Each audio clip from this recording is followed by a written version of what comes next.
你好，我的名字是。你好，我的名字是。的名字是。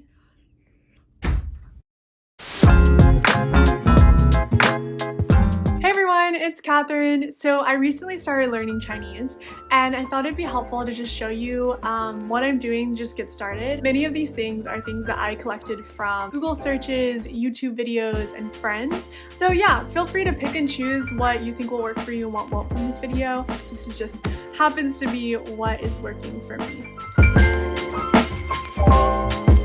The first things I decided to do is I really wanted to immerse myself in what the Chinese language sounds like. I haven't taken any classes. I don't have a ton of family members or friends who spoke Chinese often around me. And so what I did is I decided to go to Netflix and I typed into the search bar Chinese, and then fortunately all of these really helpful things came up, like Chinese TV dramas, Chinese movies, Chinese dating shows. I probably should have read like the descriptions and the ratings, but I was just really excited to get started. So I just clicked one and started watching from there. I kind of just like randomly picked Well-Intended Love, which was pretty addictive. I finished the first season in I think like a week. I would say though, from like a non-official, non-professional review, it was very like cutesy funny in the beginning and then kind of turned into like full-on thriller. So I mean, if that sounds appealing to you, definitely recommend. And one other thing that I just started is something that another YouTuber actually recommended, and it's this Chinese reality TV show. It's actually free on YouTube with English subtitles, and it's called Dad, Where Are We Going? It's so cute. So the concept is that there are these dads brought on the show and they kind of take their very young children just around China to do fun activities and to just travel together. And it's cool because as someone who's learning a new language kind of from ground zero, I really am learning the language from a primary school level, like basic words like hello, goodbye, thank you.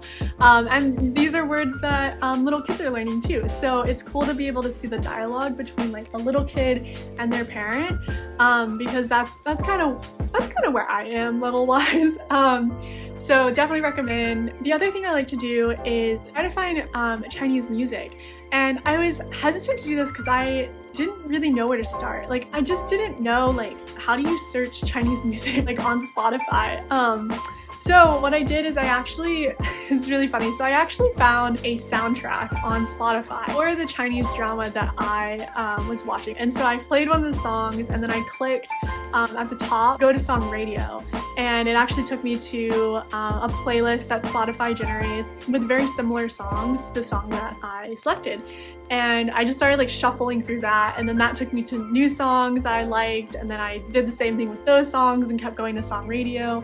And I did that over and over again until finally I now have like this full playlist of Chinese music that fits my taste and that I actually listen to sometimes when I'm working or when I'm cooking or just like hanging out. What's cool is just the last few weeks of doing these two things, like watching Chinese TV and listening to Chinese music, I've actually started to be able to differentiate between Chinese and other Asian languages when I'm in public. This is something that I couldn't do before, which I know sounds really basic. It felt like really good to be able to be in public and hear someone talking and then think to myself like, wow, that sounds very similar to the way that people say words in this Chinese drama that I'm watching. So the next thing is writing. So for writing, you'll definitely need a Chinese practice book. You can buy these books for pretty cheap online, but coming from a place of wanting to be a little bit more sustainable, I had some old graph paper laying around, and so I found this cool video online that transformed graph paper into Chinese practice workbook pages. So here's a quick tutorial on how I did that. Basically, I took the grid paper and created 6x6 boxes on the left-hand side and then 2x2 boxes down the rest of the page.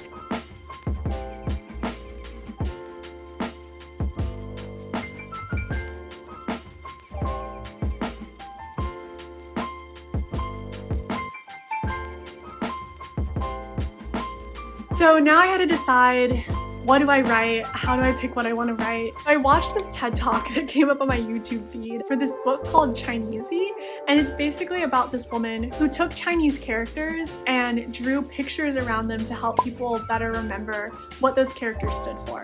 Being a really visual learner, this was like amazing to me. I was like, wow, this actually exists, this is awesome. So I drew the character that I wanted to practice in the 6x6 box, really big, and then practice that same character in all the 2x2 squares beside that box. So I started working with that and just practicing those words. Another tip that my friends gave me is to start with writing the word for forever, which actually translates to yong. And it's because it includes all 9 of the strokes that you'll ever really need to know to create any of the characters. And then the other cool thing is my friend showed me this app called Pleco, and basically it's a really comprehensive Chinese-English dictionary where you can type in any English word, and then it'll show you the translation in Chinese along with the character and the strokes and stroke orders to be able to write that character. So the way that I think about stroke order and the importance of it is like when I was in primary school and I was learning how to write the English alphabet, I remember there were just like certain ways to start a letter. So like for example with A, like for me, I would have to start with like the round part of the A and then finish it with the line. And so that's kind of like a stroke order for A. So same way with Chinese characters, it's just like helping you with muscle memory of being able to write that character a specific way. The other thing I'll do is sometimes I'll just go on Pleco and like I'll think of a word that I'd like to use in my everyday language, and sometimes I'll just pick random words to practice in my workbook. So for speaking, I felt like I needed a little bit more of a structured lesson plan for practicing how to say words, and so I ended up buying the HSK book and workbook duo, and HSK stands for Haoooo Shuping Kaoshi. I don't know if I said that fully correct, but you know, we working on it, which directly translates to Chinese proficiency test. These are the books that are actually used to help someone prepare to take the proficiency test in China for you to be able to study and work over there. What's cool is each of the lessons in these books come with audio files that help you practice saying the different sounds, like the initials, the endings, the different tones. And Mandarin is such a tonal language. It's really important to understand the direction of the tones, and that's something that I didn't have a lot of knowledge with, but these books really helped me with. And so that's something that I really needed to be able to just add a little bit more structure to my learning process. So those are the things that I'm doing to get started. Let me know in the comments if you're trying to learn to get started with Chinese, and let me know if any of these things were helpful. Let me know if you give them a shot. I will be continuing to do these things, and as I kind of progress through my learning, I'll try to make some more videos to show my progress and any other tips and tricks that I pick up along the way.